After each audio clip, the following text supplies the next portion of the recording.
numerous times. Maybe a little bit too much, but there were numerous times. So much so that my mom, I'll never forget, you probably remember this, we were in a grocery store one day, and you went up behind some guy and patted his butt thinking it was Dad. Thinking it was Dad. And as I recall it, that guy actually enjoyed that, so congratulations. But any chance she got, they were going to love on each other and hug on each other. And it modeled what great behavior needs to look like for my husband. I've only seen my dad mad one time. I mean, literally, you think I'm kidding? He was mad one time, and it was because of you. Not that way. It was because of you and this guy, okay? So, Joel, you may remember this. You remember pushing the edges a little bit. I think you may have been a little bit inappropriate with Mom and pushed it. And my dad said, son, come outside for a second.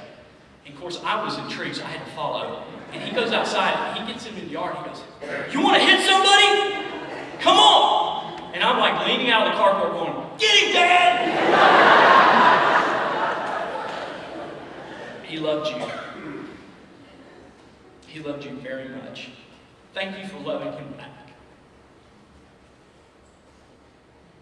We watched you take care of my grandfather, my grandmother, and now our dad. And we look forward to taking care of you. So thank you. My dad had grit. He was just tough. You know, that phrase, when the going gets tough, the tough get going. That was my dad. I mean, Joel probably tells this story better, so I'll let you tell it, but tell him about the time that he busted his finger in our car. Well, I tell you, here's the reality. We're doing stuff. You didn't need other people's help because my dad can do it all. Yes. And so we're going to go help somebody else. And I know that we're going to go help somebody else because we were loading the lawnmower in the back of this station wagon. I know we were helping somebody because that lawnmower never went to the shop. Okay, Dad fixed the lawnmower. So I know we were going to help somebody. We're rolling that thing up there, and he and I are working together, and he's got his hand up here, and he thought it was going to fit really well. And the steering wheel got right here, and it, whoo-hoo! He's like, that hurt. That was about the extent of what my dad's expression of pain was. And just, he was like, I think it'll be all right. I think it'll be all right. Later on, that tip of that finger just got huge. And I'm in the house, and I hear this, I'm like, what on earth is that noise? And it's coming from downstairs, and I go downstairs, and my dad's got his finger on the workbench with a drill. I'm like, Dad, what are you doing? I just want to relieve the pressure. I just want to relieve the pressure. As I recall it, Joel, that's when you leaned over to me and you go, Dad is a man. That is a man. And I know both of us have been like, listen, if one of us can get that gene, we would be indestructible. And I don't have it. Neither one of us got it. Neither one of us got it. So we're on a snowmobile trip. A couple buddies and I are talking about all these injuries and things that have happened to us over the years, and the worst one you ever had. And he starts telling a story about some guy that at his dentist that has had 4 root canals without Novocaine. I'm like, where's your dentist? He goes, Maryville, Tennessee. I'm like, I'm from Maryville. Who's your dentist? Dr. Wedwine. What's this guy's name? They call him Mean Gene. That's my dad. Proxy proud. Gene. Dad had grit, and he taught us that. Never give up. There's never a problem you can't solve. Just spend a little more time thinking about it, working at it. Get some people involved. You'll figure it out. And then the last thing that I think he pulled out of this toolbox more than anything else was loving others as Christ loved you. Loving others as Christ loved you. On several occasions, I would find myself and my dad just talking about Bible verses. And one of the ones that we kind of centered in on was a life verse of mine, and I just love to listen to him think about it. And it's Colossians 1:10, live a life worthy of the Lord, pleasing Him in every way, bearing fruit in everything you do, continue to grow in the knowledge of God. And he said, Shane, he goes, I think Paul may have written that verse essentially calling us to be better and better at living out God's greatest commandment. That's what brings joy to God. when we love with our heart, our soul, our mind, and then we love our neighbor as we love ourselves. And he was good at it, wasn't he? He was good at it because Dad did that better than any person I know. I cannot tell you the number of texts, number of phone calls, the number of messages where many of you have said, you know what I love about your dad? He just loved me for who I was. He never judged me. He just gave me grace and understanding. He loved others as Christ loved him. And I thank my dad so much that God carried that in that toolbox with him everywhere he went. My dad always took advantage of unexpected opportunities where he could provide his faith and share his faith. Dad was good at challenging me in a non-challenging way, so let me try and do that with you as well. He would simply ask great questions to make me think. So in the spirit of my dad, let me leave you with the question. Do you know Jesus? Do you know Jesus? Do you know Jesus as badly as Jesus wants to know you? Because that's what my dad did. He just shared his faith. And he might ask, and I might ask you to think about as you go home today, in celebration of my dad, what's in your toolbox? What are you going to carry to work tomorrow? What are you going to carry with you in your relationship? How can you love on others? How can you use those God-given gifts that God's given each one of us and take it into the places that you go and be more like Christ? To each of you, I just want to say thanks. I want to say thanks for being here to support my mom and our family. And may the memories of Jean Laurel Benson bless you for many more days to come, many more months, many more years. Thanks, Dad. We love you.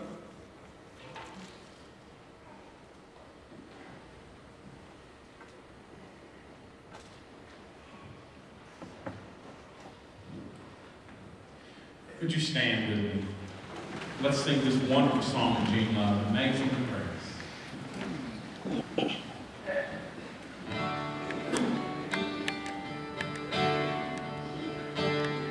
Amazing grace, how sweet the sound that saved a wretch like me. I once was lost, but now I'm found.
Shane and Joel, I'm glad you shared those stories about your dad, because many of those I have not heard. I've heard stories about you all.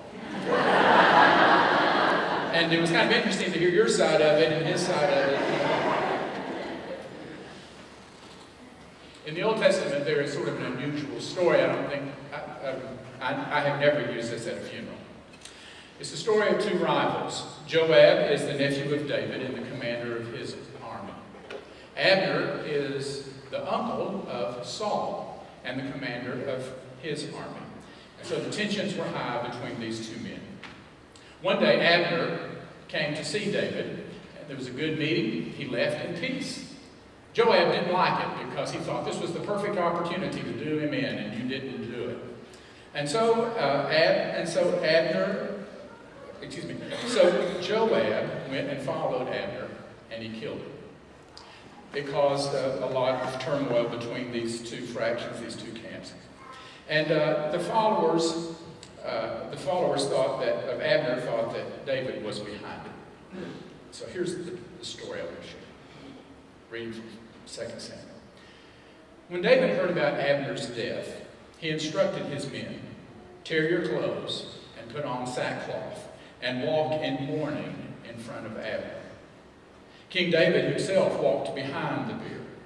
They buried Abner in Hebron, and the king wept aloud at Abner's tomb. All of the men also were upset. The king sang a lament for Abner, and the men wept over him one more time. They came to David and urged him to eat something while it was still day, but David took an oath, saying, "May God deal with me, be it ever so severely, if I taste bread or anything else before the sun sets." And then King David said to his men, "Don't you realize that a prince has fallen in Israel today?" On Wednesday afternoon, about 1:30, when we were at Jean and Donna's house, and Joel and Donna came out and said that Jean had died, my thought was this verse: "Don't you realize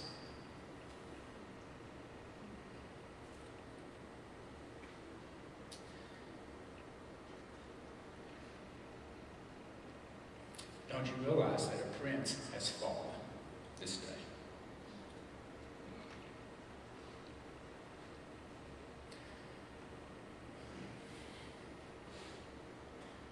A prince is like no one else in the kingdom.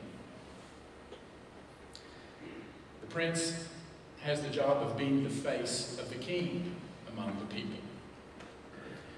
I told Jean many times that he was the face of Monte Vista for me, because Jean was the chair of the search committee that brought me to Monte Vista 23 years ago. And so before I ever stepped foot on this property, before I ever met anybody in the church or on the search committee, Jean's was the first voice that I heard, and he was the first face that I saw. He was the face of this church. And this church, you all did a great job in selecting him to be your face, to represent this congregation. So he asked me early on, he said, "What do you want me to call you? Reverend Mantooth, Pastor Jerry, Preacher, Brother Jerry, what do you want me to call you?" And I said, "Just call me Jerry." And he said, "Okay, Brother Jerry." And then if it wasn't that, he called me Pastor. And I don't think he ever called me Jerry. Now, I never took that as a sign of being disrespectful and not abiding by my wishes.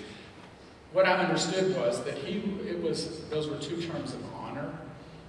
The brother part was, he was saying, "I want you to know that you're part of my family."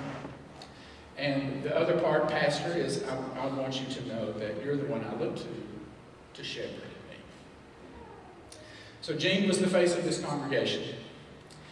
And as I said, they couldn't have chosen better, because what I saw in Jean in those early weeks of meeting with that committee and meeting with him, I learned about this congregation.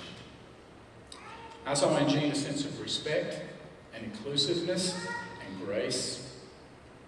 He spoke honestly about the church and the challenges that it was facing, and a willingness to do whatever he wanted to be a part of it. He was concerned that God's will be done and selected who that next pastor was, as much as he was also interested in knowing that God's will would be done in my life. And he was amazingly insightful. We had a number of conversations, and I would preface the comments when we were meeting together as a committee. Well, if I come to Monte Vista, then blah, anywhere. If I come to Monte Vista. And then one day he stopped me and we were having this conversation around the conference room table, and he said, "Do you notice what you just said?" And I said, "No." And he said, "You've been saying, if I come to Monte Vista, and for the first time you said, when we come to Monte Vista." And that was the turning point for all of us. A prince is the face of the king. And Gene was the face